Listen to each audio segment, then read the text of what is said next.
আজকালকার দিনের যে সার্কুলার এবং যে কারিকুলাম এটা আমার মোটেই পছন্দ হচ্ছে না এবং প্রতিটা অভিভাবককে আমি জানতে চাচ্ছি যে তারা কি না এই কারিকুলাম নিয়ে সন্তুষ্ট কি না তাদের সন্তানের প্রতি। প্রতিটা শিক্ষক এবং অভিভাবকদের একটাই হচ্ছে সমস্যা হয়ে দাঁড়াচ্ছে ইন্টারনেট। আমরা একটু দেখালে দেখতে পারবো যে বর্তমান শিক্ষার্থীদের বেশিরভাগই অ্যাসাইনমেন্টের নামে হচ্ছে ইন্টারনেট ব্যবহার করার সুযোগ করে দেওয়া হচ্ছে। এই অ্যাসাইনমেন্ট নামে তারা আসলেই কি বই পড়ে বা কোনোভাবে নিজ জ্ঞানে অ্যাসাইনমেন্টটা করছে কি না সেইটা দেখতে আমাদের একটু তাকানোর প্রয়োজন বলে আমি মনে করি। বাবা মার অভিভাবকদের বাধ্য করা হচ্ছে শিক্ষার্থীদের এবং ছাত্রদের মোবাইল ফোন হাতে দেওয়ার জন্য, অ্যাসাইনমেন্ট শেখা এবং তথ্য প্রযুক্তি জানার জন্য কেনই আমাদের শুধুমাত্র ফোনের ইউটিউব ফেসবুক ব্যবহার করতে হবে সেই দিকে একটু সচেতন হওয়া উচিত প্রতিটা শিক্ষকদের। এবং বর্তমান কারিকুলাম অনুযায়ী আমাদের শিক্ষকরা কি সেইটা প্রয়োগ করার জন্য তাদেরকে যথাযথ প্রয়োজনে আমাদের যে ইন্টারনেট সমস্যা সেটা নিয়ে আমি মূলত বলতে চাচ্ছি যে অভিভাবকরা না চাইতেও যে শিক্ষকদের প্রতি এবং শিক্ষার্থীদের প্রতি যে ইন্টারনেটের ব্যবস্থাটা নিয়ে আসছে এটা কি আসলে উচিত হচ্ছে কি না, বাচ্চারা কি আমাদের এই ইন্টারনেটটাকে সঠিকভাবে ব্যবহার করছে কি না, অ্যাসাইনমেন্টের নামে যে তারা এইভাবে ইউটিউব তারপর ফেসবুক চালাচ্ছে এইটা কি আসলেই উচিত হচ্ছে কি না। বর্তমানে ভাইরাল ইস্যুগুলা একটা শিক্ষার্থীকে জানানো যাবে তার কোন বইয়ের পাতায় কোনটা আছে সেটা সে জানে কি না, কিন্তু তারা ঠিকই জানে বর্তমানে ফেসবুকে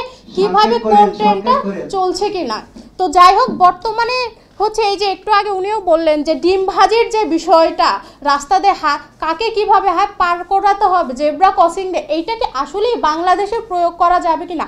বর্তমানে শিক্ষা ব্যবস্থা তো শুধু ওই গ্রামে এবং শুধু স্কুলে সমাপ্ত থাকে না, এটা হচ্ছে এখন বর্তমানে সব কিছু গ্লোবালি হচ্ছে। এবং আমাদের বর্তমানে যে জিন যে নামে যে একটা শব্দ প্রচারিত হচ্ছে এদের মধ্যে দেখা যাচ্ছে যে এদের মেন সমস্যা হচ্ছে তারা বাংলাদেশে থাকতে চাচ্ছে না, তারা উচ্চ শিক্ষার জন্য বাংলাদেশের বাইরে চলে যাচ্ছে। আমার সাথে যারা পড়াশোনা করেছে আমি দেখেছি তারা তাদের কথাবার্তা হচ্ছে আমি অ্যাডমিশনের পরীক্ষায় যে পাশ করলে করব না করলে নাই, আমার বাবা মার টাকা আছে আমি চলে যাব দেশের বাইরে। এটা কেন আসছে? এবং বর্তমানের অভিভাবক এবং প্রতিটা শিক্ষার্থীর যে সমস্যা তারা হিসাব করছে আমি কত টাকা ইনভেস্ট করলে আমার পড়াশোনায় আমি ভবিষ্যতে কত টাকা ইনকাম করতে পারবো, এইটা কেন হচ্ছে।